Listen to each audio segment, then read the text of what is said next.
सबसे कामयाब आयुष्मान भारत, जिसके तहत करोड़ों गरीबों का अब तक इलाज हो चुका है, जो सबसे सक्सेसफुल स्कीम है भारत सरकार की, जो देश के प्रधानमंत्री नरेंद्र मोदी जी ने गरीब, किसान, मजदूर वर्ग के इलाज की उसको चिंता ना हो, उसके परिवार को चिंता ना हो, उसके लिए इसको शुरू किया।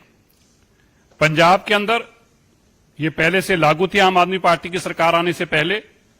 दिल्ली में आज भी ये लागू नहीं है, लेकिन पंजाब सरकार जानबूझकर पंजाब के जरूरतमंद लोग, किसान, मजदूर, आर्थिक लोग, पक्ष से कमजोर लोगों का जो ये आयुष्मान भारत के तहत इलाज होता था, उसको रुकवाने का काम कर रही है। भारत सरकार के इस सेवा के तहत 600 करोड़ रुपया जो प्राइवेट हॉस्पिटलों को देना था, पंजाब की सरकार के भगवंत मान जी ने वो देने से अब तक इनकार किया हुआ है, जिसके चलते वहां के प्राइवेट हॉस्पिटल और नर्सिंग होम एसोसिएशन ने साफ तौर पर मना कर दिया कि उनका 600 करोड़ जब तक बकाया नहीं मिलता, तब तक वो पंजाब के जरूरतमंद गरीब, किसान, मजदूर का इलाज नहीं करेंगे। याद रहे, 60% भारत सरकार पैसा देती है, केवल 40% स्टेट की गवर्नमेंट ने देना है।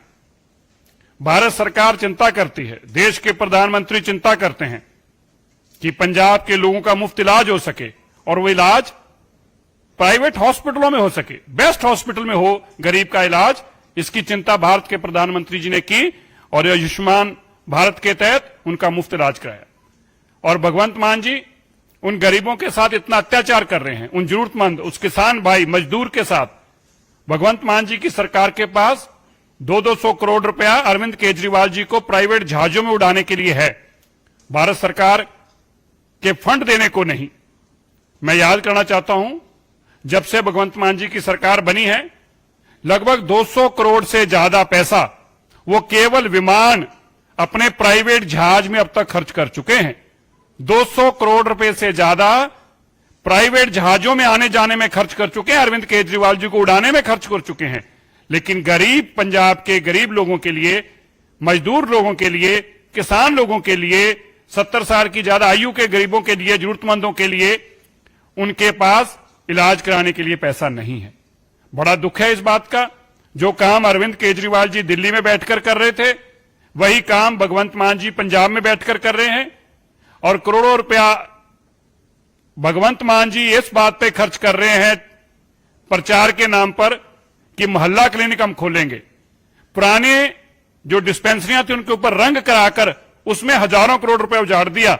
लेकिन अगर जरूरतमंद और गरीब लोगों का प्राइवेट हॉस्पिटल में इलाज हो जाए बेहतर, वो कराने को तैयार नहीं है।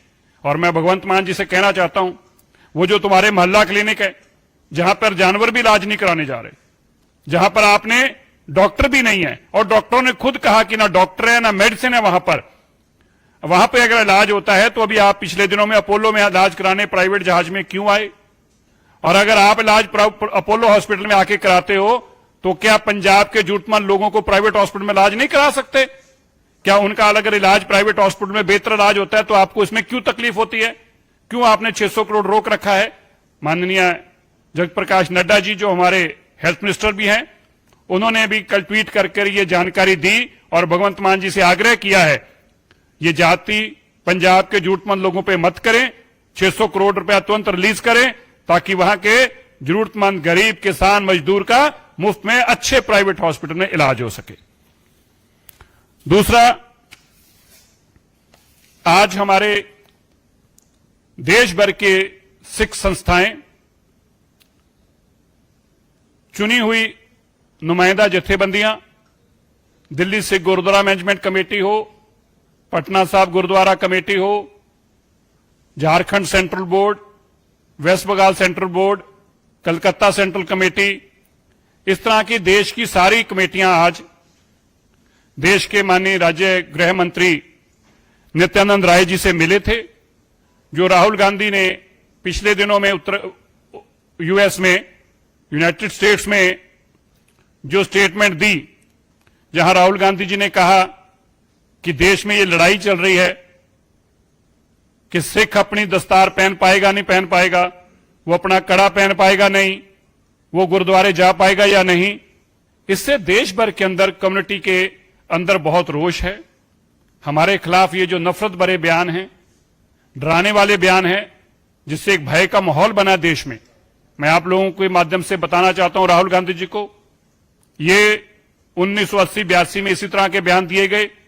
एशियाड गेमों से पहले कहा गया कि अगर सिख एशियाड गेम में आएंगे, कांग्रेस की तरफ से कहा गया हम उनकी पकड़ें उतार देंगे, और वो माहौल बनता बनता 1984 में आप सब जानते हैं किस रंग ले गया।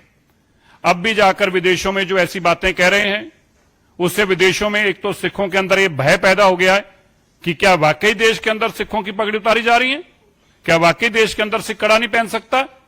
और इसके साथ जो हमारे देश के खिलाफ काम करने वाले लोग हैं, गुरपतवंत सिंह पन्नू जैसे लोग हैं, देश तोड़ने वाले जो लोग हैं, उन लोगों ने भी भरपूर तौर पर राहुल गांधी की स्टेटमेंट को चलाया, और हमारे देश के अंदर इससे एक बहुत माहौल डर और भय का बना है।